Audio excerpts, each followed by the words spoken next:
Welcome back. You're listening to the discussion Innovation in Government, sponsored by Carasoft on Federal News Radio, part of the Federal News Network. I'm your host, Jason Miller. My guest is Jim Walker, the Director of Public Sector Marketing for UiPath. Now, Jim, before break, we were talking about why 2018 was the year of pilot, and we got to move into 2019 and really get some savings out of it. But with any new technology, and any time you start saying, let's jump in, not just knee deep, but let's get waist deep and shoulder deep, you got to worry about some challenges, some potholes. From your experiences working with agencies, what are some potholes, what are some challenges that you commonly see? So I think the first thing we were seeing a year ago was a lot of the business end would go to a conference and they would be surrounded by other businesses and they would say, leave your CIO out of it. Don't bring your CIO in, they just mess it up. Well, they don't have FITARA that has a legal responsibility for your CIO to be responsible for software. And I quite frankly don't know how you would build your server and build your workstations for your bots without your CIO. The act of training the bot to do finance work or training the bot to do procurement work, that I think is a business activity, right? But the actual getting it on the system, getting it on secure, having everything checked is a combined and collaborative effort. And the agencies that are doing that are getting to the table, getting it served up, and starting to have a robotics program versus the ones that get started and then the process pulls them back. I think it's interesting because I think a lot of people believe that training the bot's a technology thing too, right? Well, I don't understand this technology. I can't program software. Is that kind of maybe a misnomer that people think that UiPath or your competitors take care of that end of it? Hey, what do you want it to do? Again, column A, column B, do column C. You guys can take care of the software side of that. Right. So agencies have a choice, and you know there's a lot of experiments going on right now. But the post office has trained their own staff, and they are building all of their activities. There are other agencies that have said, let's bring in an integrator, right? And we've got some great partners out there that have well-trained staffs, and they're bringing them in to say, automate these things for us first. There's that hybrid model that we were using at the NASA Shared Services Center initially, where we thought about bringing in an integrator and having them over a period of time, but also having them train our organic staff, right? And so you really need to look at the model that works best for the culture that is at the agency, but there's definitely no need for, this is not a level 4 software developer task. I think that's interesting to know because I think from someone who covers technology, who spends a lot of time with technology, I have no clue what goes into creating a bot. But I want to get into the workforce in a little while, but is one of the challenges, one, trying to do it yourself, or two, not doing it yourself and just throwing it over the fence to either the CIO or the vendor saying, just make this do A, B, and C. Is that another challenge you see?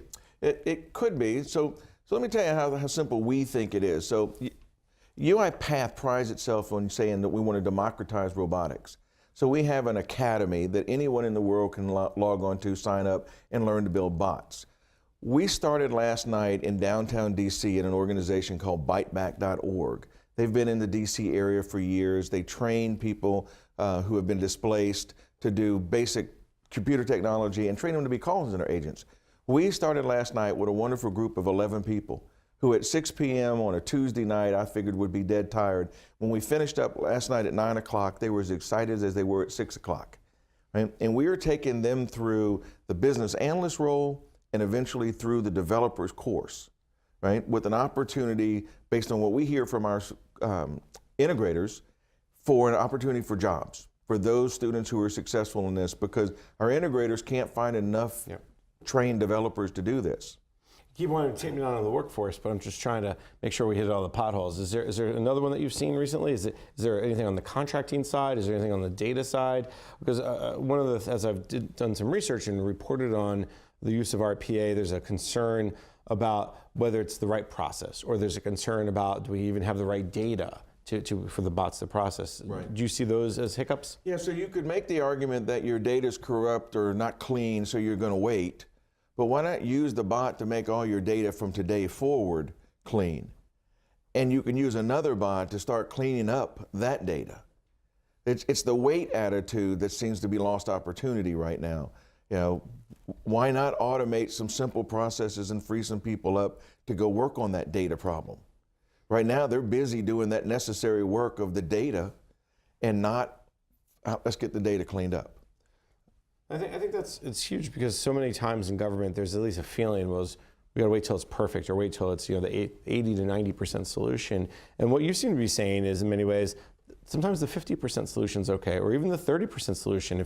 If all data from today going forward is clean, then that's an important step forward versus, well, what about all this 5 years of data or 20 years of data we have to worry about? Right. I think that type of thinking doesn't always come through in the government. When you have those conversations with federal executives, do they get it, or are they still like, whoa, but what about all this data back here? Yeah, so lots of them do. The Treasury Department's executives are really forward-leaning on this. GSA's CFO, falls over his skis with it. He's so excited. It's a great story. Yeah. Very much so, GSA, Yeah, and there's the whole waterfall mentality that everything is in one thing after the other. But a few years ago when this phrase of Agile came up, I would just say it's flexible. But if I have a process where I could automate all of the emails that come in so that no person has to open an email, that's only going to take me a week or so to get completely done and tested. And then I can look at another part of my process and my 15-step process that if I fix that, I would chip away at another 12%. And I can do those in 2 and 3 and 4 week chunks instead of that traditional waterfall where we spend 3 months on a requirements document trying to determine when we're going to use the word will and when we're going to use the word shall, right? And then I take it back as a CIO and develop it for 3 months and bring it back, and they go, well, that's not what we described. And 3 months later, well, the developers fixed it for you. And so you're into a year before you get anything from it, whereas I just wanted the emails to come in and file into our ticketing system. That's a 2-week development cycle. Yeah, it's a continuous improvement. You bring up Agile, DevOps, whatever we're going to call it. It's right. Continuous improvement. I think that's key. Let's go down the path of the workforce. You brought it up. I think the Reskilling Academy you mentioned earlier, this was at Kent, and then the one you just mentioned with that UiPath is working is a great example. Are federal employees, are they getting their employees ready to understand and implement bots and to use bots to their full capability? Or where are we with that kind of change that has to occur? Yeah, so the customers that I run into that are seeing it want to know how to be a part of it, right? Because quite frankly, it's the next thing. I mean, I finished my last computer class in '93 and haven't had to take one. I've been able to use that skill since then. If you're at the beginning of the artificial intelligence curve, that is probably going to spike a whole lot faster than anybody thinks, starting with RPA as an artificial intelligence and developing that structured data and getting it all out of the way makes you ready for that next thing. And when you get promoted from your job that you're in now, you take that up as a supervisor and say, wait, we should automate that. There's no reason for our staff to be doing that. We want to get in front of people. We want to do necessary and work and let the bots do those, and we want to do that meaningful work. And that, I think, has to start today with understanding, okay, what the bots are, which we covered in the beginning, but also how can they be applied and what's the best way to apply them, because it's not a panacea. We hear that all the time about technology, but it's a time and a place. And I think that's part of that education is when will a bot make sense and when it doesn't. Right. And we're getting enough data collected now. GSA had a great example. Ed Burrows talks about it all the time. They were evaluating 10 processes for automation, and one of the first few bots they looked at, they realized we don't even really use that process. It's just been part of the bureaucracy for a while. And so they're more efficient today because they've eliminated something. They didn't give it to a bot. They didn't keep it with a person. They got rid of it. They also is at that other end of the spectrum. Your CIO is there to work on major activities, things that do require a level 4 developer. And so when you're scoring, you're trying to toss out the 2 at the bottom, and you're trying to toss out the 2 at the top over the fence to the CIO in that case. And then you're left with those sweet spots in the middle that we're going to use it as a Band-Aid for the next 2 or 3 years before the CIO can get it fixed on his roadmap. That's a great Band-Aid if it's saving me $400,000 or $500,000 a year. That's a great example of GSA looking at their processes and realizing, we don't even do this. Why are we going to automate something we don't do? I think you see that in so many other areas. OMB, their policy, they're rescinding Y2K policies, or they're rescinding policies that have been overtaken by other policies. And I think sometimes you just need to clean up the attic a little bit And I think RPA gives you that example because it's a reason to step back and take a look. How often does that happen at other agencies? When you walk in and start working with them, how often do you find that agencies are going, yeah, we thought we'd do 23 and 10 of them we don't even use? Yeah, well, so we don't find a ton of those, but what we do find that's kind of fun to watch is we have this policy, and someone builds a bot for that policy, and when you show it to the staff, they're like, we can't do it that way. Well, that's because they've been doing it the wrong way for years, right? Put 5 people in a room and give them one policy, they do it 6 different ways. And so one of the things that this bot does is instead of we go through all the trouble to put standards together, put everybody on an airplane, and by the time they get home, they figured out how to personalize it for their own use, you now get to say, this bot will do this one thing for you 5 people every time the same way. Right. So we can start having true standards. And I think that's something else that is a big benefit of bots is not just the ability to take off these redundant menial tasks, but to do them right each time. And listen, we're not going to, bots, generally speaking, and you correct me if I'm wrong, don't fat finger keys, right? Right. Hit a 3 instead of a 2, and generally they don't get tired, so they can work 24/7, right. So they can process things more easily. Is that why this is so attractive as well? I mean, is it all these benefits that are just so obvious that people get excited about RPA? Yeah. Well, think every agency has a purchase card person. That purchase card person gets in 1,000 lines a day of purchases, and they have to reconcile that at the end of the month.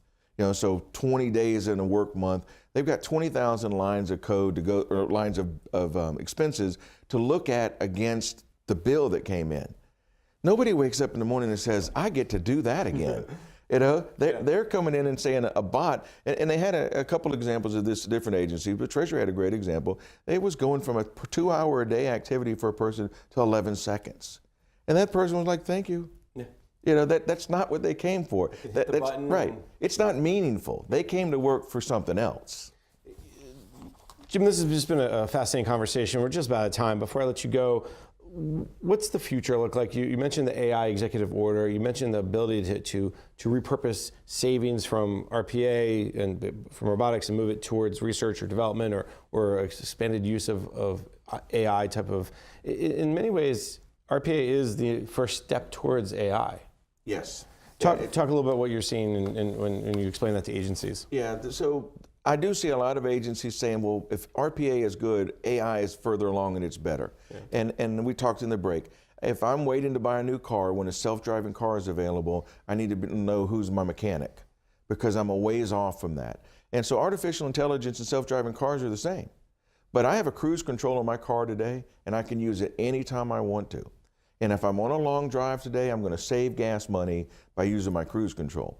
So I think that given what we're seeing coming out of the White House and the efforts to have the academy, to retrain people and things that we're seeing at agencies, that we should see this year truly the liftoff. Everyone's been talking about the hockey stick, right? And so we've been running along the bottom of that stick, but this should be the year of that curve where it's straight up and agencies are saying, my goodness, we've doubled our capacity.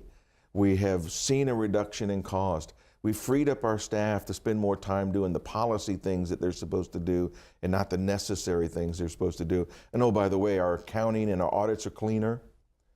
And we're just generally more prepared to take on the demands from the digital citizenry that we have, who expect to be able to grab an Uber in a hurry and order their food in a hurry.